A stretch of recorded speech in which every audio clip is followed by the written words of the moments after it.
आता ही एखाद्या बॉक्समध्ये भरून ठेवते मिठाईच्या. हॅलो फ्रेंड्स, कसे आहात? स्वागत आहे तुमचं आपल्या मराठी यूट्यूब चॅनलमध्ये.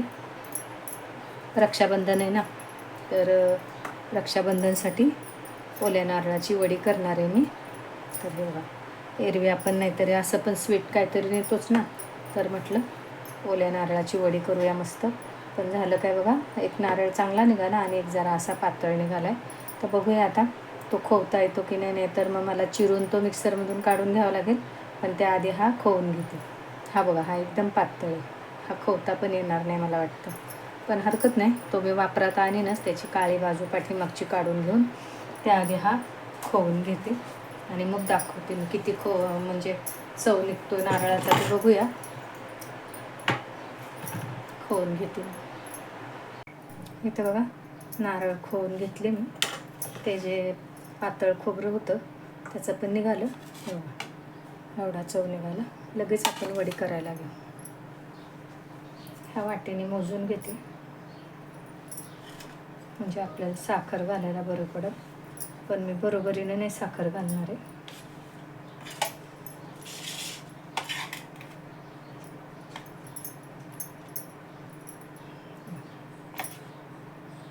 दोन वाट्या आणि काय अंदाजे.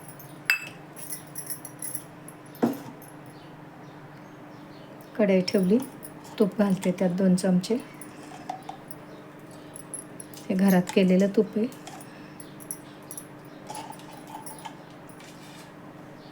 चव घालून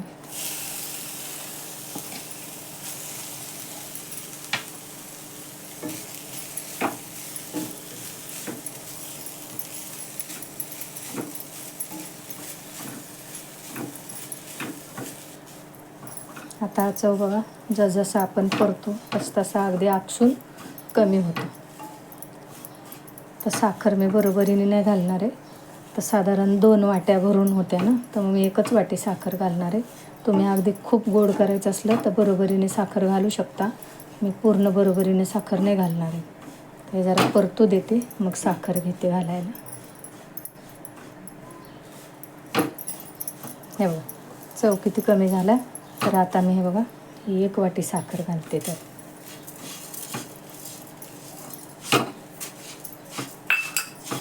आणि एकसारखं हलवून घ्यायचं जोपर्यंत साखर पूर्ण विरघळत नाही.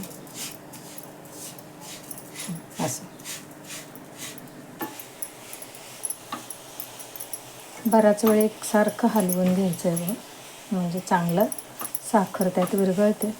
आता ह्यात मी थोडासा व्हॅनिला एसेन्स घालणार आहे. तुम्ही वेलची पूड वगैरे असली तर घाला. आणि मी 2 रंगाची बर्फी करणार आहे. ही थोडंसं काढून घेऊन रंग घालणार आहे त्यात, पण आधी ही पूर्ण होऊ देते. त्यात व्हॅनिला एसेन्स घालते आधी.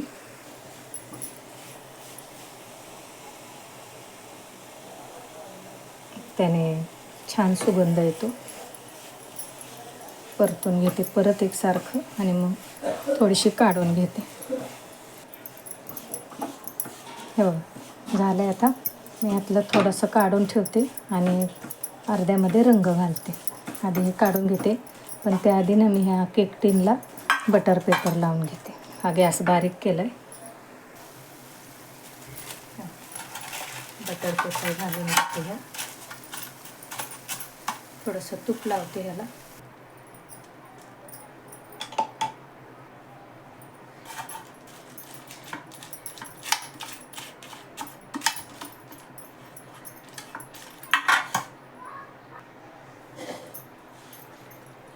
थोडं काढून घेते आणि थोड्यामध्ये रंग घालणार आहे.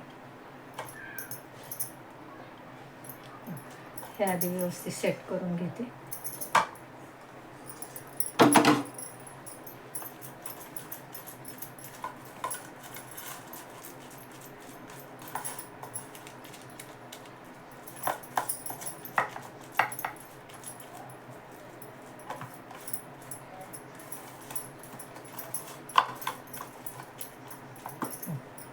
आणि आता ह्याच्यात बाकीच्यामध्ये रंग घालते.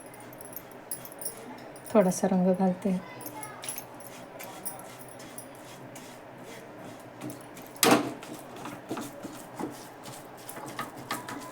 मिक्स करून घेतला चांगला.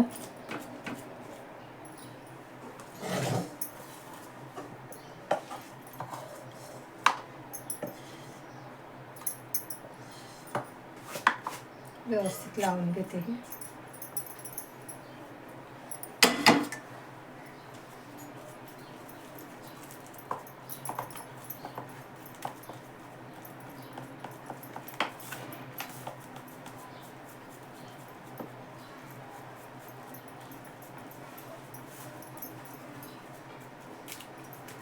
चांगलं तास 2 तास तरी ही वडी गार व्हायला पाहिजे.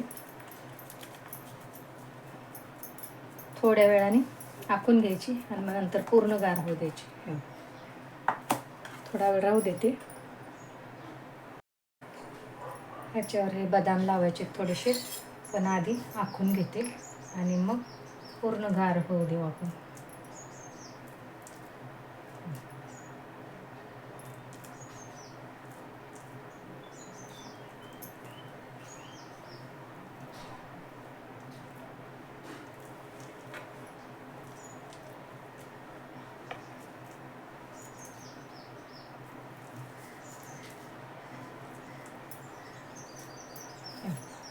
आता हे बदाम लावून घेते त्याच्यावर एक एक.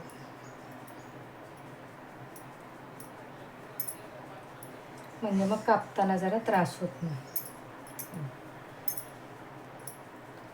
नंतर काढू आपण.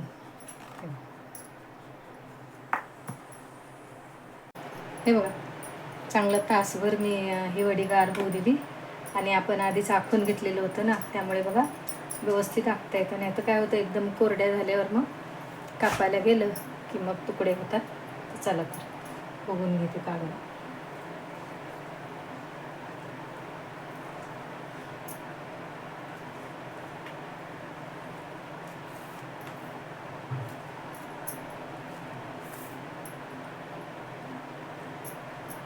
ताटात काढून घेते.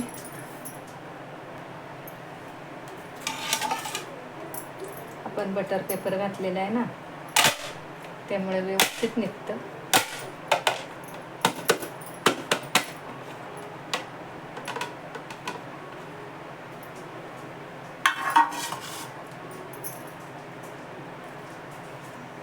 आपल्याला एकाच रंगाच्या करायच्या असल्या तर एकाच रंगाच्या करू शकतो आपण. एक गंमत म्हणून मी रंगला घातले, म्हणजे दोन रंगाचे केल्यात.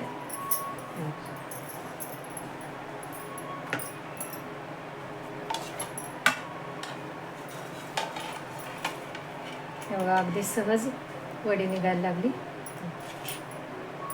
हाताने सहज मोकळ्या होतात बघा.